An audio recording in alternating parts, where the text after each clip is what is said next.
Welcome champions, welcome to your biology classes. I am doctor Mahak Gulzar और आज से मैं आपकी बायोलॉजी की क्लासेस स्टार्ट करने जा रही हूँ। इस प्लेटफॉर्म पे आपके यूट्यूब चैनल पे एक्स्ट्रा माइंड्स पे आप लोगों को 12th की बायोलॉजी की प्लेलिस्ट अवेलेबल हो जाएगी। धीरे धीरे हम एक एक करके सारे यूनिट के सारे चैप्टर्स ब्रीफली डिटेल्ड में आपको हर टाइप की वीडियो, आपके डाउट क्लासेस, आपके MCQs, आपकी आंसर राइटिंग कैसे होनी चाहिए, 2 मार्क्स के क्वेश्चन में कितना लिखना है, 3 मार्क्स के क्वेश्चन में कितना लिखना है, 5 मार्क्स के क्वेश्चन में कितना लिखना है, ये सारी की सारी वीडियोस आपको इस यूट्यूब चैनल पे अवेलेबल करवाने के लिए मैं डॉक्टर महक गुलजार आपकी सारी की सारी बायोलॉजी क्लियर अप करवाने आई हूँ, आपको लर्न करवाने आई हूँ, आपको समझाने आई हूँ, रटने नहीं आए हैं। आज का हमारा पहली चीज़ आप लोगों को याद रखनी है कि बायोलॉजी अब बिल्कुल भी रटनी नहीं है। कोई भी चीज़ बायो में आपको समझकर ही पढ़नी होगी, आपको उसको समझकर ही देखना पड़ेगा कि किस तरीके से ये चीज़ें इम्प्लीमेंट होती हैं। आपको कभी भी कोई भी चीज़ रटनी नहीं है। कोई भारी वर्ड आ गया, नहीं समझ में आ रहा, मैम कैसे याद करें, याद नहीं रहता है। ऐसा नहीं होता, कोई चीज़ कभी याद नहीं रहती है। एक चीज़ एक बार याद नहीं होगी, तीसरी बार पढ़ोगे पक्का याद होगी। इस चीज़ का एक्सपेरिमेंटेशन हम इस आगे वाली वीडियोस लेक्चर्स में करेंगे।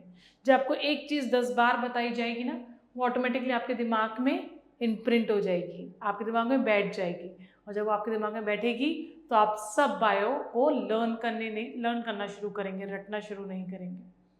ठीक है, आप समझना शुरू करेंगे। आपकी बॉडी के अंदर जो जो प्रोसेसेस हो रहे हैं हमें वही तो पढ़ना है। सिंपल सा एक लॉजिक है, फंडा है, जिसको भी आप बोल सकें कि आपकी बॉडी में एनर्जी बन रही है, राइट। हम यही पढ़ते हैं, आपकी बॉडी में एनर्जी बनती है। अब तक हमने बचपन से क्या पढ़ा है कि सेल में एक ऑर्गेनेली होती है, power house of the cell, और वो एनर्जी बनाता है। ये बचपन में हमने पढ़ लिया, राइट। लेकिन अब हम, क्योंकि हायर क्लासेस आ गई है, बचपन सारा खत्म हो गया है, तो हायर क्लासेस में हम ये पढ़ेंगे कि किस तरीके से हम लोग अपने सेल्स में जो माइटोकॉन्ड्रिया है, माइटोकॉन्ड्रिया के अंदर की जो डिटेल है उसमें कौन सी चीज़ है जो एनर्जी बनाती है, और एनर्जी का क्या फॉर्म होता है, ठीक, किस तरीके से उसका स्ट्रक्चर होता है, और उस स्ट्रक्चर का बेसिस हम पढ़ेंगे। आज के डेट में आपको एक चीज़ मैं प्रॉमिस करती हूँ, जब हम यूनिट 2 पढ़ेंगे तो DNA वर्ड आप सबने सुना है, DNA किस चीज़ से मिलके बनता है आपने सबने सुना है, लेकिन इन वीडियो लेक्चर से आप खुद DNA का स्ट्रक्चर बना पाएंगे, ये मेरा प्रॉमिस है आप सबसे। लेकिन वो सेकेंड यूनिट में चलेंगे। अभी हम आज फर्स्ट यूनिट स्टार्ट करेंगे क्लास 12th की, दैट इज रिप्रोडक्शन। उसको पढ़ने से पहले अगेन बेटा आपके कुछ बेसिस कंप्लीट या क्लियर होने ज़रूरी हैं। इसके लिए ये छोटा सा लेक्चर है आपका बेसिस ऑफ रिप्रोडक्शन का, जिसमें मैं आपको कुछ पॉइंट्स बताऊंगी। मेजॉरिटी आपको चीज़ें पता होंगी, लेकिन फिर भी एक रिवीजन हो जाएगा, जिसकी रिवीजन की वजह से आपको रिप्रोडक्शन की जो एनालिटिकल क्वेश्चंस होंगे, ठीक है, उसको करने में आपको कहीं ना कहीं हेल्प मिलेगी। सो let's start with class 12th biology. Class 12th biology. अच्छा, ये जो क्लासेस हम लोग इनिशिएट कर रहे हैं, आज से मैं जो क्लासेस शुरू कर रही हूँ आप लोगों की, इसका टारगेट रखते हैं हम। लॉन्ग टारगेट ना बना के हम छोटा छोटा टारगेट्स रखेंगे, राइट। तो पहला टारगेट आप लोगों का क्या होगा, सितंबर के मिड टर्म्स। सितंबर के मिड टर्म्स हम ये टारगेट बना के चलते हैं, और इसमें आपकी कौन सी यूनिट आएगी, यूनिट 1 एंड यूनिट 2। तो यूनिट 1 एंड यूनिट 2 के सारे आपके MCQs, 2 marks question, 3 marks question and 5 mark question हम यहां पर प्रैक्टिस करेंगे। किस तरीके से आंसर राइटिंग होती है, कौन से पॉइंट्स इंपॉर्टेंट होते हैं। वेरी इंपॉर्टेंट एक चीज, कौन सा कीवर्ड आपको मेंशन करना है, जो कीवर्ड आपका एग्जामिनर आपकी शीट में ढूंढ रहा है, और इसी कीवर्ड से आपको आपके मार्क्स मिलेंगे। क्लियर। तो हमारा टारगेट क्या हो गया, हमारे मिड टर्म्स। और आज ये सब टारगेट बनाएंगे कि 70 मार्क्स में से हर किसी 60 अबव आने ही चाहिए। छोटा टारगेट है, बड़ा टारगेट हम बनाएंगे ही नहीं, हम छोटे छोटे टारगेट्स को अचीव करने की कोशिश करेंगे। क्लियर है। चलो, अपकमिंग लेक्चर्स में मैं आपको ये लेक्चर आपके लिए क्यों बनाया जा रहा है, किस लिए हो रहा है, तो सबसे इंपॉर्टेंट आपको क्या याद रखना है कि हम रिप्रोडक्शन पढ़ने वाले हैं। सो रिप्रोडक्शन की डेफिनेशन देखते हैं, आ जाओ। ठीक है, रिप्रोडक्शन की डेफिनेशन सबसे इंपॉर्टेंट रहेगी. So what would be the reproduction? It's a process by which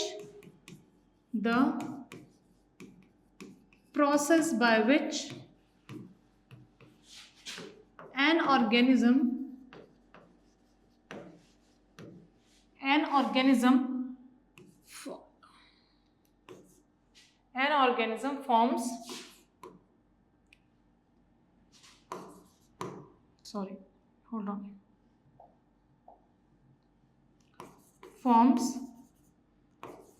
its offspring. So I would suggest don't write form, write produce. Produce its offspring of its own kind. ठीक है, so this is the particular definition of your reproduction. So reproduction के इस definition में हमें कुछ parameters या कुछ keywords पकड़ने हैं जो आपको आगे जाके हेल्प करेंगे. सो पहले कीवर्ड की तरफ जाएंगे हम. द पहला कीवर्ड इज क्रोमोसोम. अल्टीमेटली जब हम रिप्रोडक्शन कर रहे हैं, जब हम पेरेंट्स से we are producing offspring, so ultimately what has been transferred, क्या चीज ट्रांसफर हो रही है? जो आपकी ट्रांसफर हो रही है that will be your genetic material. आपका जेनेटिक मटेरियल ट्रांसफर हो रहा है. ठीक है, genetic material can be in the form of DNA, can be in the form of RNA. ठीक है, लेकिन डीएनए और आरएनए को लेके कौन जाएगा? जीन्स वर्ड सुना होगा आप लोगों ने, genes, DNA, chromosomes, RNA, DNA, right. तो ये चीजें है क्या ये एक ही चीज है या सारी अलग अलग मल्टीपल चीजें हैं, या इंडिपेंडेंट है एक दूसरे से, या डिपेंडेंट है एक दूसरे के? तो क्या चीज समझी जाएगी? देखो, DNA is a basic unit. ये बेसिक यूनिट है, this is a basic unit. और ये किसके ऊपर कैरी होती है? It's carry on your chromosome.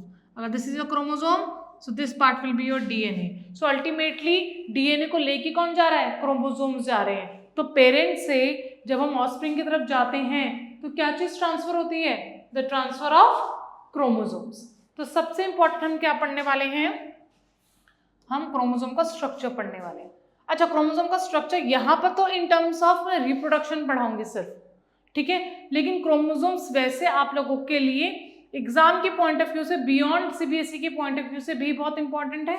इस वजह से एक अलग से इसका लेक्चर बनेगा, जो लेक्चर आपका किसके ऊपर होगा? क्रोमोसोम्स के ऊपर होगा. और उसमें मैं क्या बताऊंगी? Types of chromosomes. I would be teaching you types of chromosomes. ठीक है, I would be telling you the staining process. What are the different stainings जो हम क्रोमोसोम में करते हैं, और हमें डिफरेंट डिफरेंट टाइप के बैंड्स प्रोवाइड किए जाते हैं. ठीक है, उन बैंड्स को हम समझेंगे कि कौन सी स्टेन डाल के हमें कौन से बैंड्स मिल रहे हैं. कॉम्पोजिशन, बेसिकली स्टेनिंग से हम क्या बताएंगे कि डीएनए की कॉम्पोजिशन क्या है. डीएनए की कॉम्पोजिशन क्या है. एट द सेम टाइम सबसे इंपॉर्टेंट इसकी एबनॉर्मलिटीज पढ़ेंगे. इसके एबनॉर्मलिटीज पढ़ेंगे कि कौन से ऐसे डिफेक्ट्स हैं, ऐसे कौन से डिफेक्ट्स हैं, वो डिफेक्ट्स जो अल्टीमेटली क्रोमोसोम की चेंज की वजह से, या क्रोमोसोम में कोई म्यूटेशन हो जाए. म्यूटेशन मीन्स सिंपल चेंज हो गया. क्रोमोसोम का स्ट्रक्चर ऐसा था, ये इतना लॉन्ग था, बाई चांस ऊपर से थोड़ा सा पार्ट डिलीट हो गया. ठीक है, इन्वर्जन आ गई, ऊपर का पार्ट नीचे आ गया. ठीक है, तो किस तरीके से क्रोमोसोम के डिफेक्ट्स, कैसे कैसे एबनॉर्मलिटीज लेके आते हैं, क्रोमोसोम की चेंजेस कैसे कैसे डिफेक्ट्स लेके आते हैं, ये सारी चीजें आपको इस लेक्चर में मिलेंगी. क्रोमोसोम के लेक्चर में, जो अराउंड 15 मिनट्स का लेक्चर होगा. लेकिन हाँ, ये इन terms of your bio development, हम वर्ड याद रखेंगे, बायो डेवलपमेंट, इसके लिए बहुत इंपॉर्टेंट होगा. ठीक है, so let's start with the structure of chromosome. अब क्रोमोसोम का structure, basic structure we are starting since class 9th basically. ठीक है, और आप सब 12th में हैं, तो अब हम बेसिक स्ट्रक्चर में कुछ चीजें आप लोगों को पता है, लेकिन मैं कुछ वर्ड्स लिख रही हूँ, राइट. उन वर्ड्स को ध्यान रखो एक मिनट के लिए कि क्या ये सारे वर्ड्स आप लोगों को पता है. इन वर्ड्स के ऊपर देखें, आओ देखो. सबसे पहला वर्ड हो गया क्रोमोसोम, ये हमने वर्ड पढ़ना ही है. The next word is chromatin. The next word is chromatid. The next word is centromere. The next word will be centrosome. And the last one that would be studying is telomere. अच्छा, एक और word कर लेते हैं, that is kinetochore. चलो आज एक extra information और आपको प्रोवाइड करते हैं हम कोहेसिन के बारे में।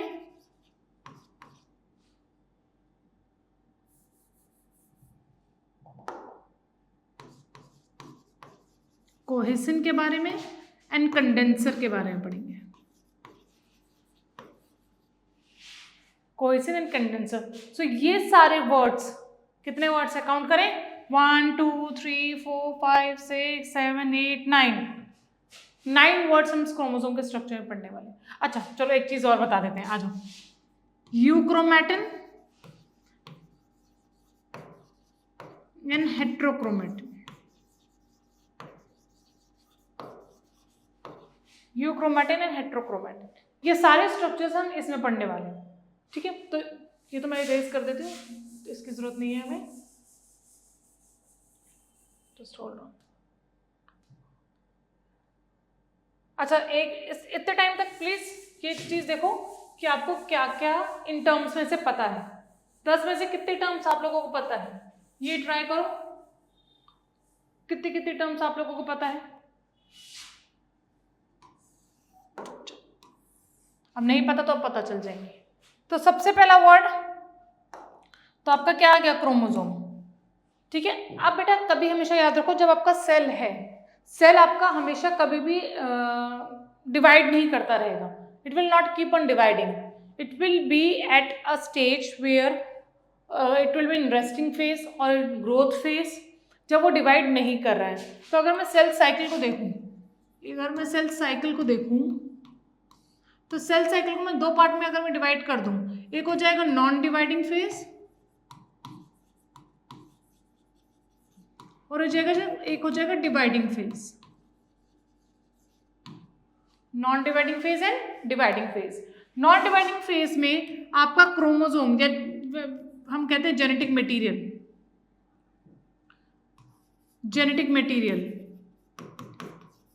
ये जेनेटिक मटेरियल आपका किसी और फॉर्म में होता है, किसी और तरीके से प्रेजेंट होता है। वेयरएज डिवाइडिंग फेज में यही जेनेटिक मटेरियल किसी और तरीके से प्रेजेंट होता है।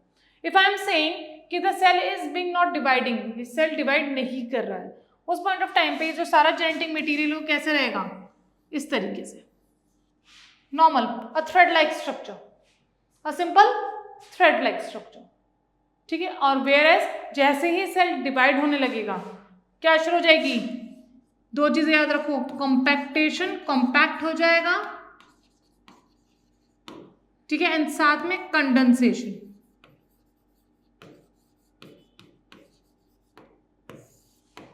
साथ में कंडेंसेशन स्टार्ट हो जाती है और कंडेंस होके, कॉम्पैक्ट होके जो थ्रेड लाइक स्ट्रक्चर है ये किस फॉर्म में चेंज हो जाएगा, ये एक्स फॉर्म में जो आपको हमेशा नजर आता है।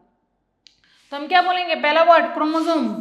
क्रोमोसोम के ऊपर आप क्या लिखेंगे, क्रोमोसोम के ऊपर आप लिखेंगे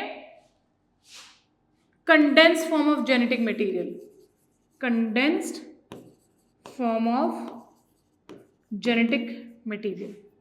chromatin uncondensed form, uncondensed form, ठीक है। कब होगा chromosome, when the cell is in dividing phase, ये आपका डिवाइडिंग फेज में जब होगा। whereas uncondensed form will be present in non-dividing phase.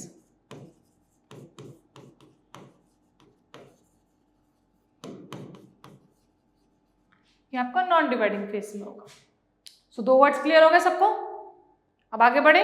चलो, जब हम बात करते हैं इन 2 स्ट्रैंड्स की, जब हमारा कंडेंस हो चुका है क्रोमोसोम, सेल आपका डिवाइडिंग फेज में आ गया है, तो इन दोनों को हम क्या बोलेंगे,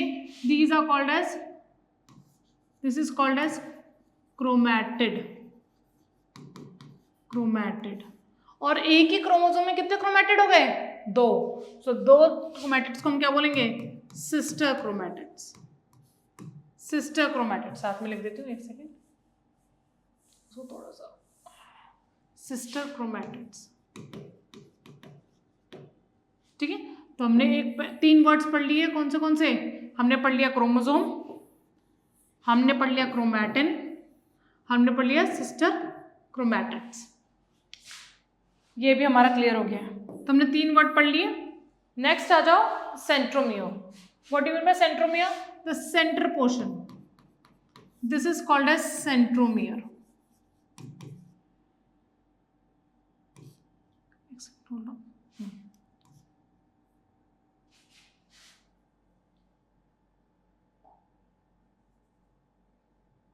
So this is your centromere.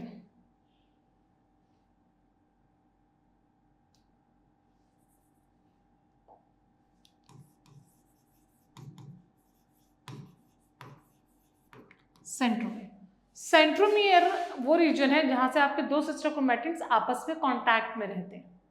ठीक है, तो यहां पर तो 2 sister chromatids remain in contact with each other, और इसके आसपास इस तरीके से डिस्क लाइक स्ट्रक्चर्स होते हैं। These disc like structures are called as kinetochore. These disc like structures are called as kinetochore. Kinetochore क्या थे? एक डिस्क लाइक स्ट्रक्चर जो कहाँ प्रेजेंट है? सेंट्रोमियर पे प्रेजेंट है। अब इन डिस्क लाइक स्ट्रक्चर्स का काम क्या होता है? देखो ध्यान से, कि दोनों क्या हो गए? क्रोमैटिन हो गए। they are linked to each other by centromere. इस सेंट्रोमियर के आसपास साथ में क्या प्रेजेंट है आपका? काइनेटोकोर। जब सेल डिवाइड करता है, ठीक है, when the cell divides the centromere get attached to your spindle fibers. तो जो स्पिंडल फाइबर्स होते हैं वो सेंट्रोमियर के साथ डायरेक्टली अटैच में नहीं रहते हैं। वो क्या करेंगे? वो इस तरीके से डिस्क लाइक स्ट्रक्चर में ऐसे स्पिंडल फाइबर्स की अटैचमेंट हो जाएगी। यहाँ से अटैच हो गए, ये अटैच होते ही वो क्या हो जाएंगे? आपकी जो स्पिंडल फाइबर्स होते हैं वो अपने आप को डीपोलराइज करेंगे, द एक्टिन फिलामेंट्स बेसिकली, कि अपने आप को डीपोलराइज करेंगे एंड अल्टीमेटली सेल क्या करना शुरू हो जाएगा? सेल डिवाइड करना शुरू कर देगा। ठीक है, सो काइनेटोकोर का मेन फंक्शन क्या होता है? काइनेटोकोर का मेन फंक्शन है attachment of chromosomes, sorry attachment of spindle fibres, attachment of spindle fibres. So कितने टर्म्स हमने पढ़ ली? 1 chromosome, 2 chromatin, chromatid, centromere, kinetochore. Clear? अब नेक्स्ट वर्ड आ जाओ टीलोमियर। टीलोमियर कहाँ प्रेजेंट होता है? आपके इस रीजन पे। These are your telomeres. ये एजिंग में हेल्प करते हैं। ठीक है, ये टीलोमियर्स होते हैं। Telomeres they helps in ageing, वो एजिंग में हेल्प करेंगे। बेटा ये एक चेंज प्रोसेस है in terms of cancer cells as well as normal cells. Cancer cells में टीलोमियर्स की एक्टिविटी नहीं होती है। मैम टीलोमियर्स की एक्टिविटी होती क्या, पहले ये तो बताओ। टीलोमियर्स अल्टीमेटली क्या कर रहे हैं? हर एक सेल जब डिवाइड कर, टीलोमियर का जो रीजन होता है that is not applicable for replication, वो रेप्लिकेट नहीं करता है। So by each and every process, जैसे ही आपका प्रोसेस आगे बढ़ रहा होगा, आपको क्रोमोसोम की लेंथ क्या होती जाएगी? छोटी होती जाएगी, क्योंकि पूरा वो रेप्लिकेट कर नहीं रहा है, थोड़ा सा पोर्शन नॉन रेप्लिकेटिंग फेज में है। ठीक है, तो अल्टीमेटली क्या हो रहा है? वो रेप्लिकेट नहीं कर रहा। धीरे धीरे जैसे आपका सेल रेप्लिकेट कर रहा है, डिवाइड कर रहा है, क्रोमोसोम का लेवल क्या होता जा रहा है? कम होता जा रहा है। क्रोमोसोम की लेंथ क्या होती जा रही है? कम होती जा रही है। तो इसलिए अल्टीमेटली क्या होगा? बाय मल्टीपल डिवीजन वो सेल क्या हो जाएगा? डिग्रेड हो जाएगा। That will be a normal cell, I am sorry, that will be a normal cell. लेकिन जब आपका कैंसरस सेल होंगे, कैंसर सेल्स के केस में क्या होता है? टीलोमियर्स की एक्टिविटी नहीं होती है, तो cell keeps on dividing. When the cell keeps on dividing, self replicatory होता रहेगा, the length of the chromosome will remain intact, और वो क्या करेगी? डेवलपमेंट में और हेल्प करेगी कैंसर सेल्स की। कभी भी आगे जाके कैंसर सेल खुद डिग्रेड नहीं होगा, उसका फुल पोटेंशियल है किस चीज़ का? आगे जाके बार बार रेप्लिकेट करने का। तो यहाँ पर हमने एक और चीज़ पढ़ी है, the telomeres activity is absent in cancer cells that makes cancer cells applicable for the division. ठीक है, it not let a cell to degrade itself by shortening up of your chromosome length. Clear बच्चों? So टीलोमियर्स present है, तो टीलोमियर्स के बारे में आप क्या पॉइंट याद रखोगे? टीलोमियर्स के बारे में आप पॉइंट याद रखोगे, पहला पॉइंट नॉन रेप्लिकेटरी फेज और non रेप्लिकेटरी unit.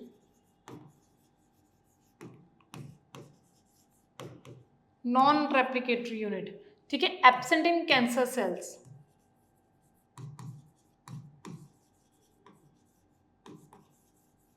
Absent in cancer sales, ठीक है, तो ये चारों जगह प्रेजेंट होते हैं, ये बात आप लोगों को याद रखनी।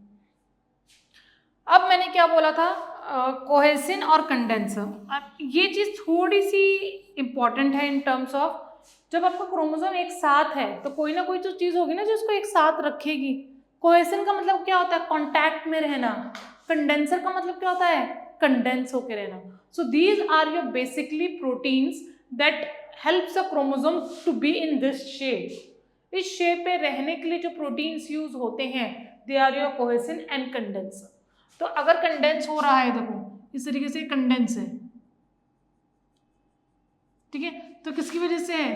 कंडेंसर की वजह से, कंडेंसर प्रोटीन की वजह से। और ये आपस में इस तरीके से अटैच होंगे, लिंक जो होंगे,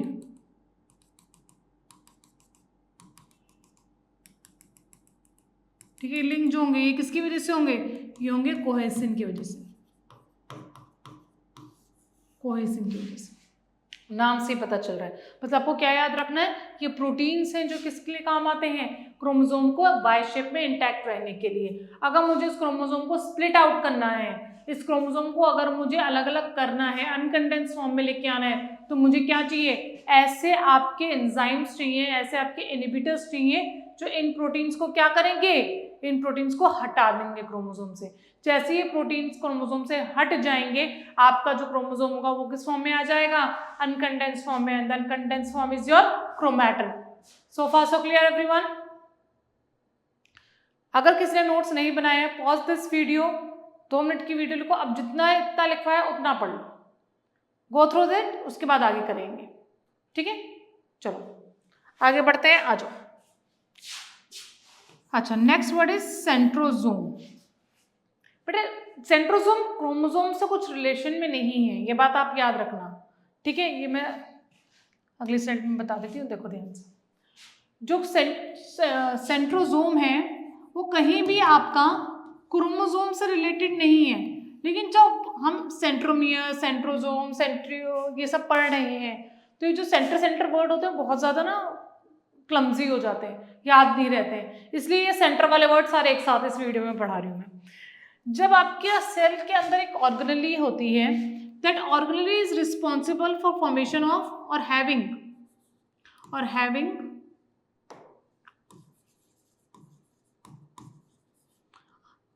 two organelle which is your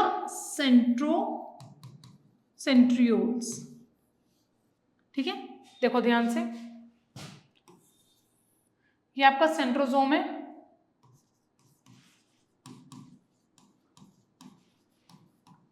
इस सेंट्रोजोम के अंदर इस तरीके से perpendicularly placed, these are your centrioles. What is the function of centrioles? Basically ये सेंट्रियोल्स जो होते हैं वो स्पिंडल फॉर्मेशन करते हैं। स्पिंडल फॉर्मेशन किस लिए होती है? अटैचमेंट के लिए। अटैचमेंट किसके साथ अटैचमेंट होती है? अभी बताया था मैंने, रिवाइज करो, काइनेटोकोर के साथ। और काइनेटोकोर के साथ अटैचमेंट होने के बाद क्या होता है? Separation of separation of chromatids.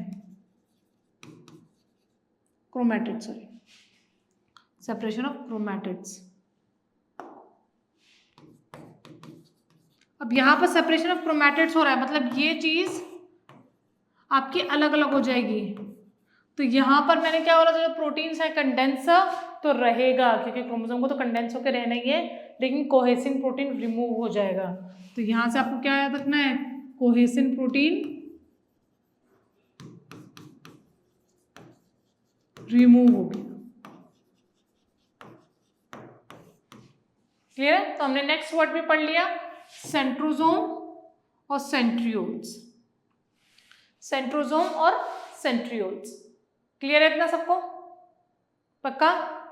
चलो अच्छा, यहां पर ना बेटा दो और वर्ड्स मैंने लिखवाए थे, यूक्रोम, अच्छा ये हो गया हमारा डन। हमने ये वर्ड और लिखे थे यूक्रोमेटिन और हेट्रोक्रोमेटिन। ये वर्ड मैं आपको सेकंड यूनिट में ज्यादा अच्छे से बता पाऊंगी, या फिर जब क्रोमोसोम की जो आपका लेक्चर हो जाएगा ना उसके बाद अच्छे से आपको समझ में आएगा। ठीक है, फिलहाल आपको बेसिक नॉलेज मैंने दे दी, क्रोमोसोम क्या होता है, क्रोमोसोम आपका क्यों मैंने पढ़ाया था ज्यादा क्रोमोसोम, ताकि आपको रिप्रोडक्शन में पता चल जाए कि क्रोमोसोम होता क्या है। क्रोमोसोम के ऊपर डीएनए होता है और अल्टीमेटली यही डीएनए आपके पेरेंट्स से ऑफस्प्रिंग में जाता है। सो फार सो क्लियर? चलो नेक्स्ट इंपॉर्टेंट चीज आ जाओ। The next topic will be of ploidy, very important.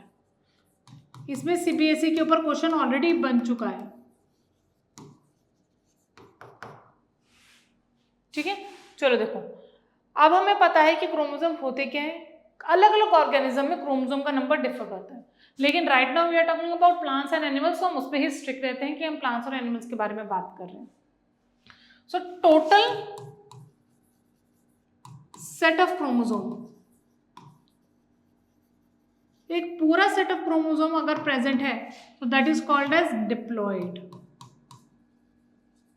That is called as diploid, उसे डिप्लॉइड बोलते हैं। ठीक है, और क्या बोलते हैं साथ में, उसको हम बोलते हैं टू एन स्टेट। ये टू एन स्टेट होती है, ये बात याद रखिए। Complete set of chromosomes diploid two N state. और अगर हम ह्यूमंस की बात करें तो कितने क्रोमोसोम होंगे एक सेल में? 46 chromosomes.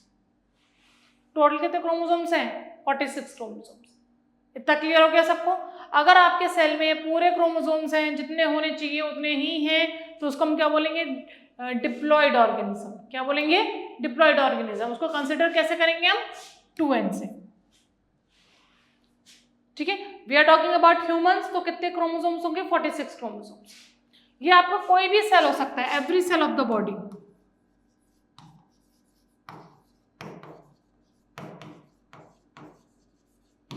Every cell of the body. Whereas अगर आपके हाफ सेट ऑफ क्रोमोसोम्स हैं,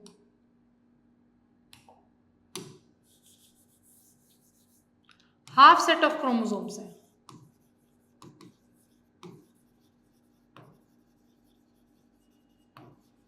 उसको क्या बोलते हैं हम? Haploid, which is considered to be n। तो कितने क्रोमोसोम्स के हाफ हो जाएंगे? Half chromosomes, 23 chromosomes. क्लियर है? इतना समझ में आ गया? ठीक है, हैप्लॉइड क्यों बोला है? इसलिए बोला है क्योंकि half the number of chromosomes होगी। डिप्लॉइड हो गया 2n। और ये कौन से सेल्स होते हैं आपके? हमेशा याद रखो, ये आपके सेल्स होते हैं गैमीट्स। आपके क्या होते हैं? गैमीट्स होते हैं। Always remember this, your sex cells और योर गैमीट्स। ठीक है, स्पर्म, ओवा, पोलन ग्रेन्स। ठीक है, योर एंटीपोडल सेल्स। पढ़ेंगे हम, ये सब पढ़ेंगे। अगर नहीं पता ये words so don't panic, upcoming slide, upcoming videos में आपको पता चलता रहेगा। And synergids. ठीक है, ये सारे आपके क्या होते हैं? जिसमें half the number of chromosomes होता है। ठीक है बच्चा, अब आगे देखो। प्लॉइडी हमने क्या पढ़ लिया? क्रोमोसोम पढ़ लिया हमने, प्लॉइडी पढ़ ली। अब ये दोनों क्यों पढ़े हमने? आओ नेक्स्ट। पढ़ा था सेल डिवीजन। अगर मैं सेल साइकिल को फर्स्ट क्लास में, फर्स्ट स्लाइड में मैंने बताया था, सेल साइकिल को अगर मैं 2 फेजेस में डिवाइड करूं तो फर्स्ट फेज क्या हो जाएगी? इंटरफेज। और सेकंड फेज क्या हो जाएगी? आपकी डिवाइडिंग फेज। इंटरफेज आपकी किस पार्ट में डिवाइड है? G1, S, G2। और dividing phase will be your M phase. ठीक है, लेकिन M फेज एक टाइप का नहीं होता है। M फेज आपके 2 टाइप्स के होते हैं। ठीक है, एक पढ़ेंगे मियोसिस, मियोसिस, और एक पढ़ेंगे हम माइटोसिस। देखो कभी कभी एक सेल जो होता है ना वो अपने तरीके का दूसरा सेल बनाता है, सेम टाइप, सिमिलर टाइप। वो कब बनाएगा? जब माइटोसिस कर रहा होगा। कब बनाएगा? जब माइटोसिस कर रहा होगा। सो अगर एक सेल में 2n क्रोमोसोम्स हैं, 2n मतलब डिप्लॉइड क्रोमोसोम्स हैं, तो डिप्लॉइड से डिप्लॉइड सेल बनाएगा, हैप्लॉइड से हैप्लॉइड सेल बनाएगा। ठीक है, ये कब होगा? जब वो कौन सी डिवीजन कर रहा है? माइटोसिस कर रहा है। बस जब नंबर ऑफ क्रोमोसोम सेम है तो क्या कर रहा है? माइटोसिस कर रहा है। तो इसमें इसको हम बोलते हैं इक्वेशनल डिवीजन। इक्वेशनल डिवीजन, ठीक है। Chromosome number remains same, chromosome number same रहेंगे, ठीक है। इसमें 2 डॉटर सेल्स बनती हैं, इसमें 2 डॉटर सेल्स बनती हैं। और ये कब होता है? when body needs similar type of cells।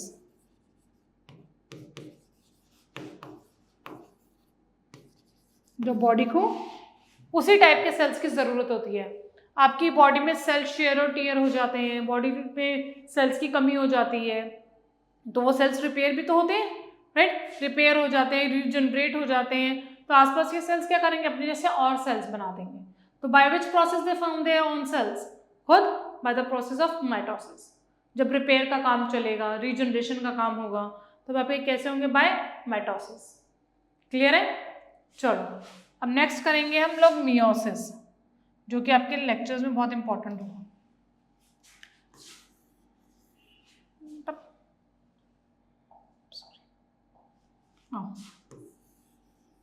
ठीक है, मियोसिस को हम बोलते हैं रिडक्शनल डिवीजन। इसको हम बोलते हैं रिडक्शनल डिवीजन। क्यों बोलते हैं रिडक्शनल डिवीजन? हम इसलिए बोलते हैं रिडक्शनल डिवीजन क्योंकि 2n जो सेल्स होते हैं वो अपनी जो नंबर ऑफ क्रोमोसोम्स है वो हाफ कर देते हैं। So diploid always change into haploid. So diploid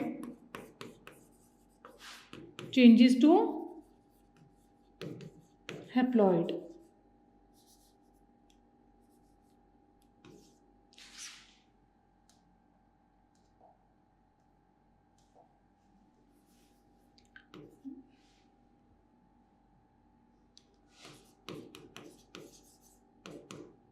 changes to haploid।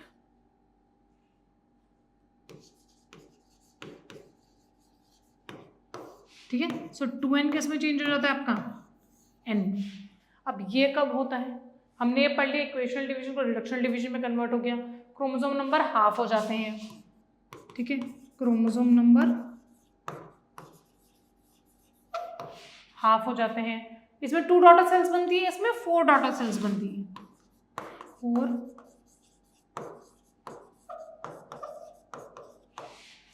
4 daughter cells बनती हैं।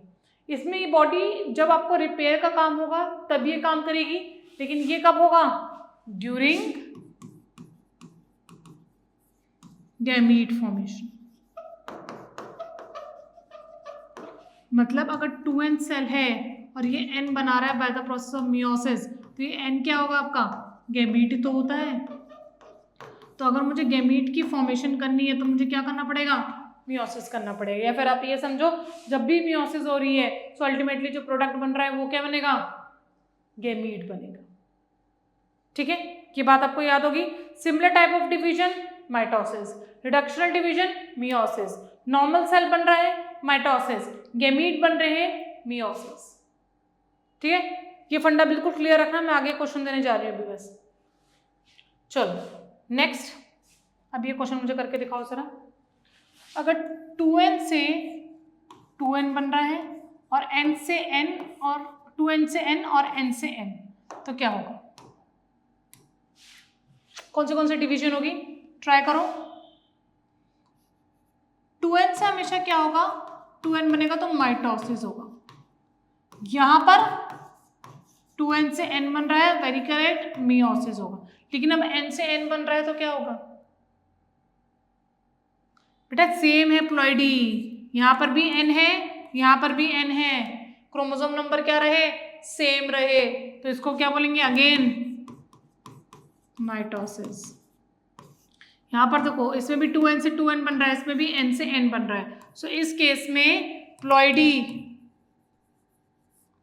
सेम रहती है, नंबर ऑफ क्रोमोसोम्स सेम रहते हैं। इस केस में क्या हो गया, रिडक्शनल डिवीजन हो गई।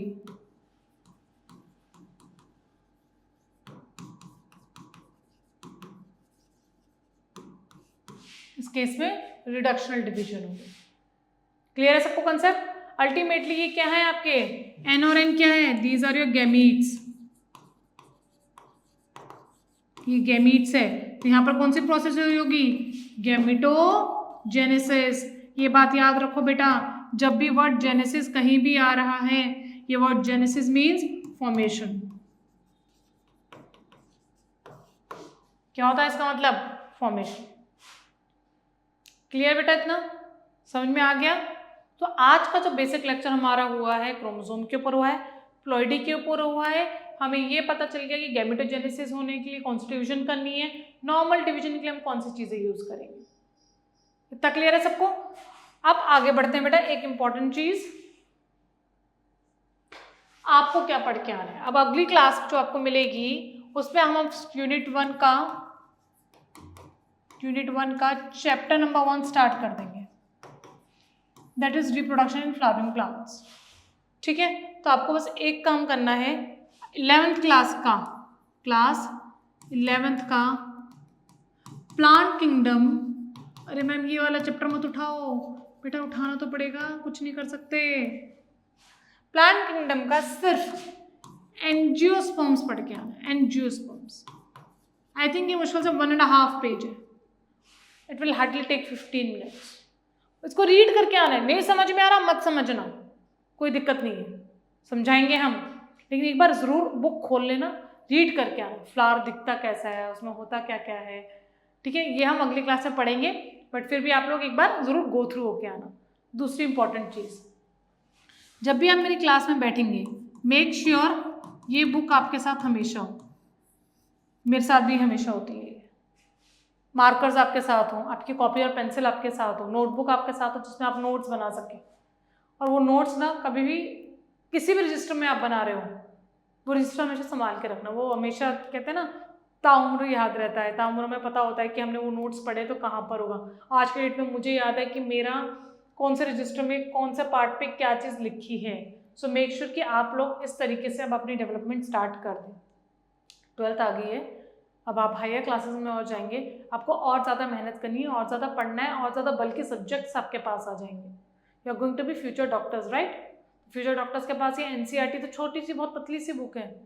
सोचो अगले साल आपका नीट निकल जाएगा, तो इससे ज़्यादा आपको पढ़ना है, तो ये तो बहुत छोटी चीज़ है आप लोगों के लिए, तो इस चीज़ में कोई कॉम्प्रोमाइज़ नहीं करेंगे। NCERT हम हर एक चैप्टर की हर एक लाइन पढ़ेंगे इसी क्लास में, अलॉन्ग विद योर एक्सप्लेनेशन। तो अगली क्लास में मिलते हैं बच्चों। इन द मीन टाइम आप ये सारी चीज़ें रिवाइज करके आएंगे, ठीक है, और सब कुछ पढ़ के आएंगे। मेक श्योर आपको मियोसिस, माइटोसिस, प्लॉइडी, क्रोमोसोम के बारे में जितना मिनिमम मैंने बताया है इतना आप लोगों को पता होना बहुत ज़रूरी है रिप्रोडक्शन चैप्टर स्टार्ट करने के लिए। तो अगली क्लास में हम रिप्रोडक्शन इन एंजियोस्पर्म्स हम लोग स्टार्ट करेंगे। Goodbye, on all the best.